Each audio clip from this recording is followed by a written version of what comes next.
کرنے عید کی نماز پڑھیں. سمجھ میں آئی؟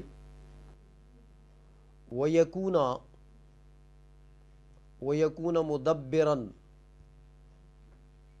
لِأَهْلِهِ. سمجھ آئی؟ اور اپنے بال بچوں کے لیے مدبر ہو، اپنے بال بچوں کے لیے مدبر ہو، ان کی تربیت کرے. باپ رجل اپنی بیوی کا بھی خیال رکھے، اس کے بھی حقوق ہیں، اپنے بچوں کا بھی خیال رکھے، اس کے بھی حقوق ہیں. تو اپنی اہل و عیال کا بھی مدبر رہے. سمجھ میں آ گئی ہے؟ اور کاسباً لنفقات العیال،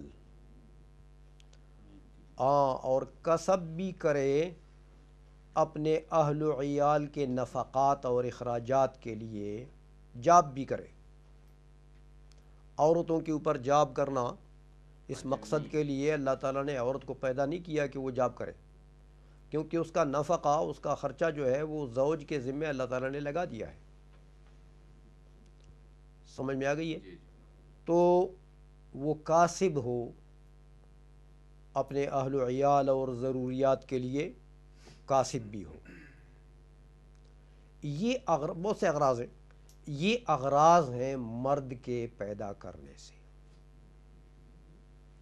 سمجھ میں آ گئی ہے؟ یہ جو تعریف رجل کی آپ نے کی ہے اصول فقہ کے ساتھ، یعنی یہ اصول فقہ میں نوع کی یہ تعریف، نوع کی، ہاں یہ خاص ہے. منطق میں بدل جائے گی، اب آپ آئیں گے منطق میں تو وہاں کچھ فرق آئے گا.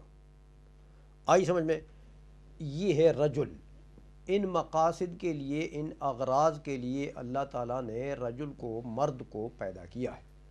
اب دیکھیں، مرد جتنے بھی ہیں، جتنے افراد بھی رجل کے ہیں، سب ان اغراض میں کیا ہیں؟ متفق. سب قائمین للجمعہ والاعیاد ہیں نا. وہی نہ پڑھیں کافر بن جائیں تو اس کا اپنا قصور ہے نا، خدا نے تو اس کے لیے نہیں بنایا تھا اس کو. سمجھ؟ اللہ تعالیٰ نے تو اس کے لیے نہیں بنایا کہ تو کافر بن جا. اللہ تعالیٰ نے تو مکلف کر دیا، وما خلقت الجن والانس الا لیعبدون. سمجھ میں آئی؟ تو اللہ تعالیٰ نے تو دین کا مکلف بنا دیا ان کو، لیکن اب کوئی باغی ہو جائے تو وہ اس کا اپنا قصور ہے. سمجھ آ گئی؟ عورت کو اللہ تعالیٰ نے مزدوری کے لیے، جاب کے لیے نہیں بنایا تھا، لیکن وہ باغی ہو گئی ہے. سمجھ آ گئی ہے؟ تو اب وہ بھی جاب کرنے لگی ہے، تو یہ اس کا اپنا قصور ہے. اللہ تعالیٰ نے اس مقصد کے لیے مرد بنایا ہے. تو یہ سب جتنے اغراض ہیں مرد کے، رجل کے، یہ سب افراد اس میں متفق ہیں. دیکھو، اب آپ کہیں کہ امام تو مسجد میں کوئی ہوتا ہے، سب رجل تو امام نہیں ہے. تو بھئی یہ ان کا قصور ہے جنہوں نے علم نہیں سیکھا، ورنہ صلاحیت تو اس کے اندر بھی اللہ نے بنائی ہے کہ یہ بھی امام بن سکتا ہے. جو پیچھے کھڑے ہیں جن کو کلمہ بھی صحیح طریقے سے نہیں، ان کا اپنا قصور ہے کہ انہوں نے دین نہیں سیکھا. ورنہ اللہ تعالیٰ نے تو صلاحیت جیسے مولوی میں بنائی ہے. مولوی کوئی ماں کے پیٹ سے مولوی نہیں گرا تھا. تو جو صلاحیتیں اللہ تبارک و تعالیٰ نے اس کے اندر بنائی اور اس نے علم حاصل کیا، وہی صلاحیتیں دوسروں میں بھی ہیں، دوسرے لوگوں میں بھی ہیں. تو اگر وہ ان کو استعمال کرتے تو وہ بھی امام بن سکتے تھے. سمجھ میں آ گئی؟ تو بہرحال یہ نوع کی تعریف ہے، اور یہ مثال ہے رجل اصول فقہ کے نوع کی. آئی سمجھ میں؟ وفی تخصیص الجنس انسان. اور دیکھیں تخصیص الجنس، جنس اصول فقہ میں کہتے ہیں کلی مقول علی کثیرین مختلفین بالاغراض. کلی مقول علی کثیرین مختلفین، وہاں نو میں کیا تھا؟ متفقین بالاغراض. یہاں کیا ہے؟ مختلفین بالاغراض.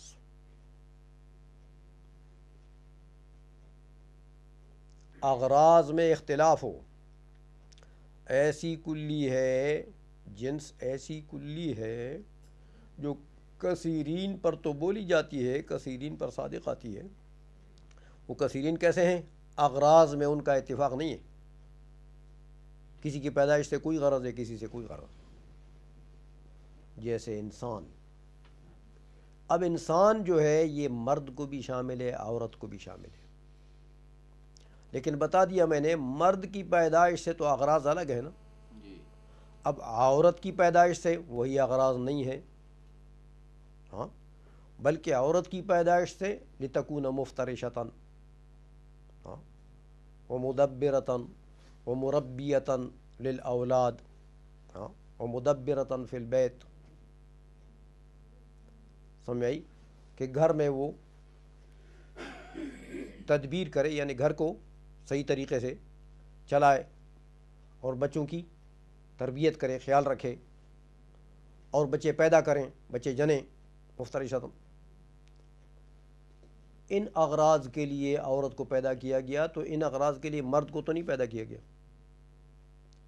تو مرد کے پیدائش کے اغراض اور عورت کے پیدائش کے اغراض تو الگ الگ ہیں، اور انسان کا لفظ دونوں پر بولا جاتا ہے، وہ بھی انسان ہے، یہ بھی انسان ہے۔ تو انسان کیا ہوا؟ ہاں، جنس ہو گیا۔ ایسی کلی ہے یہ جو کثیرین پر صادق آتی ہے، اور وہ کثیرین اغراض میں مختلف ہیں۔ سمجھ میں آ گئی بات کہ نہیں آئی؟ اچھا، میرے خیال اتنا کافی ہے آپ کا۔ ہاں، یہ عام کی تعریف شروع ہو رہی ہے، ٹائم بہت لگے گا، اس کو بھی سمجھ آ رہی ہے؟ آپ ذرا توجہ سے سنا کریں، انشاءاللہ چل جائیں گے، فکر نہ کریں۔ اچھا، دوسرا، اب یہ عام کی تعریف کرنا چاہتے ہیں، خاص کی تعریف، اور مثالیں تو مکمل ہو گئی ہیں، خاص تو آپ کو سمجھ آ گیا ہوگا۔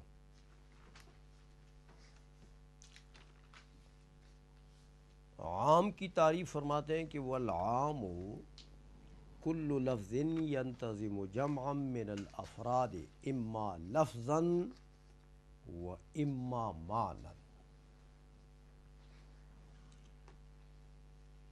عام جو ہے کل لفظ، میں نے آپ کو بتا دیا تھا کہ یہ لفظ جنس ہے، یہاں بھی ویسے ہی ہے، موضوع محمل سب کو شامل۔ وہاں پر تھا خاص میں کہ کل لفظ وضع لمعنی معلوم، یہاں ایسا نہیں ہے، وہ وضع تو مراد ہے ہی ہے، کیونکہ ینتظم کا جو لفظ ہے وہ وضع پر مشتمل ہے، اس لیے وضع لانے کی یہاں ضرورت نہیں ہے۔ ینتظم جمعا من الافراد، یہاں وہ لفظ جس کی وضع ہو ایسے مفہوم کے لیے، ینتظم جس کی وضع ہو ایسے مفہوم کے لیے جو مفہوم بیک وقت شامل ہو جماعت افراد کو، جو مفہوم بیک وقت شامل ہو افراد کی جماعت کو، علی الانفراد نہیں، جیسے وہاں تھا کہ بس ایک کوئی شامل ہو، ہاں، بیک وقت وہ مفہوم جو ہے وہ جماعت افراد کو شامل ہو، اب جماعت تھوڑی ہو یا زیادہ ہو، سمجھ میں آئیے؟ وہ جو شمول ہے اس کا، اس مفہوم کا، جس مفہوم کے لیے اس لفظ کی وضع ہے، تو اس مفہوم کا جو شمول ہے وہ یا تو ایسا ہوگا کہ لفظ اس کے اوپر دلالت کرتا ہوگا، اس کے لفظ سے پتہ لگتا ہوگا کہ بھئی یہ شامل ہے جماعت کو، یعنی کیا مطلب؟ اس لفظ میں کوئی علامت جمع یا شمول علی الجماعت موجود ہوگا، لفظ کے اندر ہی کوئی علامت جمع موجود ہے یا علامت شمول موجود ہے، تو بس لفظ ہی دلالت کر رہا ہے کہ بھئی یہ جماعت کے اوپر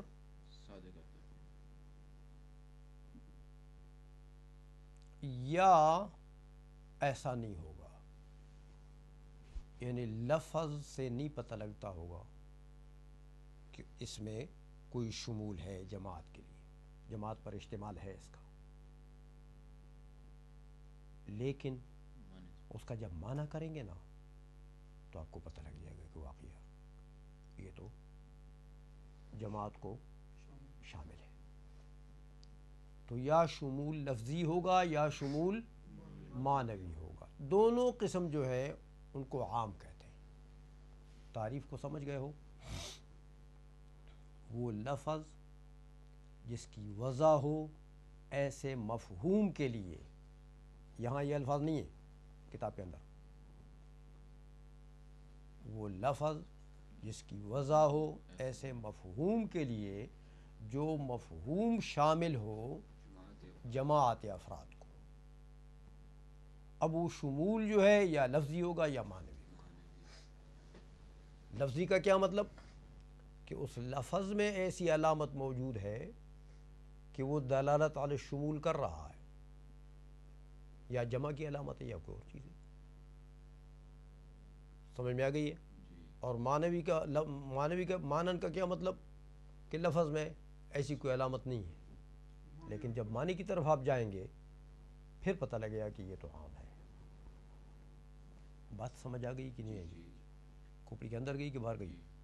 اگر اس کو نہیں سمجھے ہو تو آگے نہیں سمجھ سکو گے۔ تعریف سمجھ آ گئی؟ اچھا، اب جب آپ نے کہا کہ کل لفظ، تو میں نے بتا دیا آپ کو کہ لفظ تو جنس ہے۔ ینتظم کا جب لفظ بولا تو آپ نے کہا ینتظم کا کیا مطلب ہے؟ کہ اس کی وضع ہو ایسے مفہوم کے لیے، تو لفظ محمل بھی، کیونکہ یہ تو لفظ موضوع کی بات ہو رہی ہے، اس کی وضع مفہوم کے لیے، اس کی وضع ہے، تو جب وضع ہے تو محمل نکل گیا۔ اور جب آپ نے کہا کہ اس کی وضع ایسے مفہوم یعنی معنی کے لیے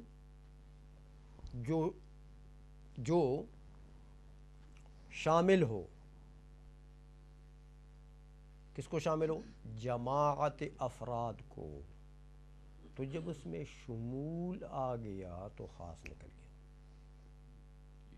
ینتظم جمعاً، کیونکہ خاص میں شمول ہوتا ہے، جماعت پر اس کا شمول ہے، وہاں تو ایک ہی ذات کے لیے وضع ہے یا ایک ہی معنی کے لیے وضع ہے جو شرکت غیر کا احتمال ہی نہیں رکھتا ہے، تو یہاں تو شمول ہے، تو خاص نکل گیا۔ سمجھ میں آ گئی؟ اچھا،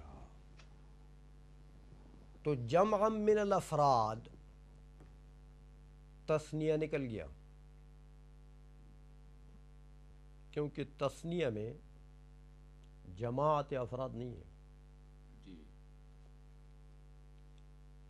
اسماء اعداد نکل گئے، اسماء اعداد، اسماء عدد نحو امیر میں آپ پڑھ چکے ہیں، وہ بھی کئیوں پر دلالت کرتے ہیں، لیکن یہ یاد رکھیں اسماء عدد جو ہیں وہ جمع من الافراد پر مشتمل نہیں ہوتے، وہ جمع من الاجزاء پر مشتمل ہوتے ہیں۔ وہ جن پر وہ ان کا اشتمال ہے نا وہ ان کے اجزاء ہیں، وہ ان کے افراد نہیں ہیں۔ فرد اور جز میں فرق ہے، سمجھ آ گئی ہے؟ اچھا، تو اس لیے وہ بھی نکل گئے۔ اچھا، اب یہ شمول جو ہے یا لفظی ہو یا معنوی ہو، شمول لفظی کی مثال دیتے ہیں، جیسے مسلمون اور مشرکون، یہ جو لفظ ہے، مسلمون کے لفظ کو دیکھیں، ایک لفظ ہے جس کی وضع ہے ایسے مفہوم کے لیے جو مفہوم شامل ہے جمع من الافراد کو۔ سمجھ میں آ گئی؟ اسی طرح مشرکون کا لفظ ہے، ایسا لفظ ہے جس کی وضع ہے ایسے مفہوم کے لیے جو جمع من الافراد کے لیے، کیونکہ جمع کے یہ تو جمع کسی غیر نا، اور واو علامت جمع موجود ہے، نون تو اعرابی ہے لیکن واو تو علامت جمع ہے، تو علامت جمع یہاں پر لفظ میں موجود ہے۔ تو یہ یاد رکھیں کہ جمع کے تحت جتنے اس کے آتے ہیں وہ اس کے افراد ہوتے ہیں، اجزاء نہیں ہوتے، وہ اس کے افراد ہوتے ہیں۔ اچھا، یہ تو لفظی شمول ہے، یعنی اس کے لفظ میں موجود ہے ایسی چیز جو دلالت کر رہی ہے کہ بھائی جماعت پر مشتمل ہے یہ لفظ، جیسے واو ہے بتا دی میں نے۔ وَإِمَّا مَعْنًا، یا یہ کہ اس کا شمول معنوی ہو، لفظ میں تو کوئی ایسی چیز نہیں ہے، لفظ تو بالکل معرّہ ہے، سمجھ میں آئی، اس میں کوئی ایسی چیز نہیں ہے جو شمول پر دلالت کرے، لیکن آپ معنی کی طرف جائیں گے تو پتہ لگ جائے گا۔ جیسے کہتے ہیں من و ما، موصولات میں سے آپ پڑھ چکے ہیں، تو من اور ما تو عموم کے لیے آتے ہیں کہ نہیں آتے ہیں؟ من بھی ذوی العقول میں عام ہے، ما غیر ذوی العقول میں عام ہے، لیکن عام تو ہر ایک ہے، سمجھ میں آ گئی ہے؟ تو یہ ایک ایسا لفظ ہے جس کی وضع ہے ایسے مفہوم کے لیے جو شامل ہے جماعت افراد کو، سمجھ میں آ گئی ہے؟ اچھا، تو یہ اس کو عموم معنوی بھی کہتے ہیں، عموم ہاں، اور پہلے والے کو عموم لفظی بھی کہتے ہیں۔ یہ ہوئی تعریف کس کی؟ عام کی۔ اچھا، ایک بات اس میں ذرا نوٹ کر لیں، خاص تو نکل گیا نا، ینتظم کے لفظ سے خاص نکل گیا، لیکن ینتظم کے لفظ سے مشترک بھی نکل گیا، کیونکہ مشترک بھی بیک وقت تو کئی معنوں پر شامل نہیں ہوتا، مشترک کئی معانی کے لیے اس کی وضع ہوتی ہے اور ان معانی کو وہ شامل ہوتا ہے، لیکن علی سبیل البدلیت، بیک وقت تو سب معنوں پر دلالت کرتا ہے، جیسے عین کا لفظ ہے تو بیک وقت یہ سورج کی ٹکی بھی ہو اور آپ کی آنکھ بھی ہو اور چشمہ بھی ہو، ان سب معنوں پر یہ اور سونا بھی ہو، سب معنوں پر یہ دلالت کرتا ہے؟ نہیں کرتا ہے، علی سبیل البدلیت کرے گا، جس کا قرینہ آئے گا تو اس کے اوپر وہ دلالت، تو اس لیے ینتظم سے وہ بھی نکل گیا کہ اس میں بھی شمول فی وقت واحد نہیں ہوتا، سمجھ میں آ گئی ہے؟ بلکہ اس میں احتمال ہوتا ہے ہر معنی کا، لیکن اعلیٰ سبیل البدلیت۔ آئی سمجھ میں؟ اچھا، یہ بات ختم ہو گئی عام کی تعریف۔ شاہ صاحب بولے میں نے کیا کہا؟ یہاں پہ عام کی تعریف کرتے ہیں، کہتے ہیں کہ عام وہ لفظ ہے کہ جو وضع کیا جاتا ہے ایسے مفہوم کے لیے کہ جو مفہوم جماعت افراد کو شامل ہوتا ہے۔ اب وہ جو جماعت افراد کو اس کو شمول ہوتا ہے تو وہ دو اعتبار سے ہوتا ہے، یا تو وہ لفظاً ہوتا ہے یا پھر وہ معنن ہوتا ہے۔ اگر وہ لفظاً ہو تو اس کی مثال ذکر کی، جیسے مسلمون۔ مثال کو چھوڑیں، لفظاً کا معنی کیا ہے؟ لفظاً کا مطلب یہ ہے کہ اس میں لفظاً کا مطلب یہ کہ ہے اس کے لفظ میں کوئی علامت ایسی موجود ہے جو شمول علی الافراد جماعت پر دلالت کرتا ہے، جیسے مسلمون و مشرکون۔ کہ اب یہاں پہ یہ جو لفظوں میں ایسی علامت موجود ہے جو اس کی شمول علی الافراد پر دلالت کر رہا ہے، وہ کیا ہے؟ وہ واو ہے جو جمع کی علامت ہے۔ اور جب انہوں نے ینتظم کہا تو اس سے جو فرد تھا وہ نکل جب گیا۔ لفظن کہا تو وہ تو جنس ہے، جنس ہے، وہ تو لفظ محمل تک بھی شامل ہے۔ ینتظم کہا تو یہ ایک فصل تھی جس سے محمل نکل گیا، کیونکہ محمل جو ہوتا ہے وہ کسی معنی کے لیے وضع نہیں کیونکہ کیا جاتا۔ ینتظم جو ہے یہ وضع پر مشتمل ہے، ہاں، کیونکہ آپ نے کیا پڑھا کہ وہ لفظ جس کی وضع ہو ایسے مفہوم کے لیے جو مفہوم شامل ہو، پھر جماعت افراد کو۔ ہاں، تو اب اس اس میں سے وضع تو آ گئی ہے نا. وضع آ گئی، لہٰذا محمل نکل گیا. ہاں اور اسی ینتظموں سے جو خاص ہے وہ بھی نکل گیا. ہاں کیونکہ خاص میں تو علی الانفراد انفراد جو ہے وہ تخصیص ہوتی ہے نا. تخصیص ہوتی ہے، یہاں پہ جو ہے یہاں تو انتظام ہے، شمول ہے. من الافراد.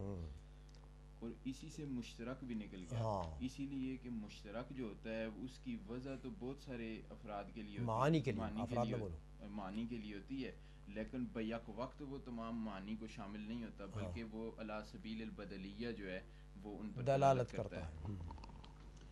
اور جس وقت اب عام کی دو قسمیں ہوئی. یہ جو جمع من الافراد کا، تو اس سے اعداد، اسماء اعداد بھی نکل گئی، تثنیہ بھی نکل گیا، تثنیہ بھی نکل گیا. کیونکہ وہ جماعت اعداد تو نہیں ہے نا، جماعت افراد تو نہیں ہے نا وہاں پر، وہ تو دو ہے. جی، اور اعداد بھی نکل گئے، کیونکہ اعداد جو ہوتے ہیں وہ جمع پر تو دلالت تو کرتے ہیں، لیکن وہ من الافراد نہیں کرتے، بلکہ وہ من الاجزاء، جمع من الاجزاء ہوتے ہیں.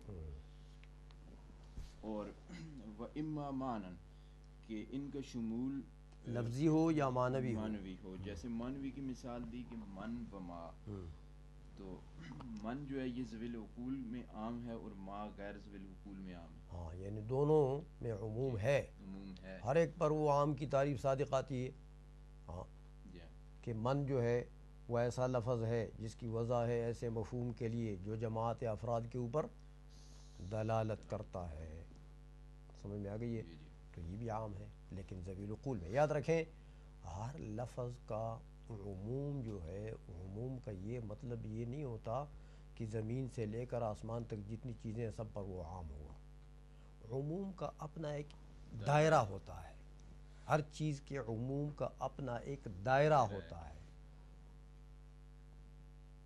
جیسے دیکھو نا یہ وہابی لوگ جو ہیں، یہ وما اہل به لغیر اللہ جو محرمات میں شمار ہے، اس میں یہ ماں کو عام لیتے ہیں، کہتے ہیں بھئی اس میں غیر مذبوحات بھی شامل ہیں.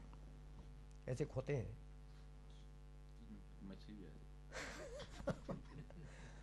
کہتے ہیں اگر آپ نے کوئی دانہ جنس وغیرہ بھی کسی کے نام کر کے کہ یہ بھی غوث اعظم کے نام ہے تو یہ بھی حرام ہو گیا.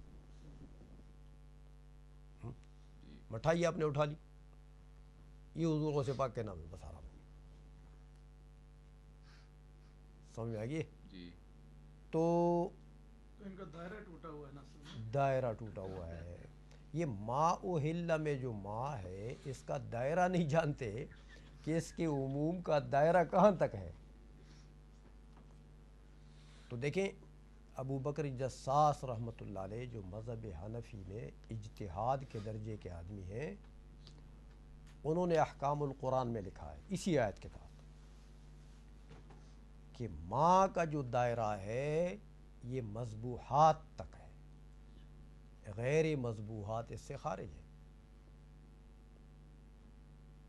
اور اس پر قرینہ دلیل اس تخصیص پر کہ آپ اس عام کو خاص کرتے ہیں، اس پر قرینہ اور دلیل کیا ہے کہ اس آیت کے شان نزول کو دیکھیں. یہ کس مقصد کے لیے نازل ہوئی؟ کہ مشرکین ذبح کرتے تھے بسم اللہ والعزیٰ. جب ذبح کرتے تھے تو وہ اپنے بتوں کے نام لیتے تھے، بسم اللہ والعزیٰ. سمجھ میں آئی؟ تو اللہ تبارک و تعالیٰ نے اس کو حرام قرار دینے کے لیے وما اہل به لغیر اللہ بھی فرما دیا. وہ جو ان کا بسم اللہ والعزیٰ ذبح کرنا ہے، تو وہ لات و عزیٰ کا یہ جو نام لیتے تھے یہ کس وقت لیتے تھے؟ ذبح کے وقت. تو اس آیت کا نزول ہی اس مقصد کے لیے. تو گویا کہ یہ آیت جو ہے یہ نص ہے ما سیق لاجلہ الکلام. سورہ شاشی میں پڑھیں گے آپ. نص کس کو کہتے ہیں؟ جس کے لیے کلام کو لایا گیا ہو، جو کلام سے مقصود ہو. تو یہ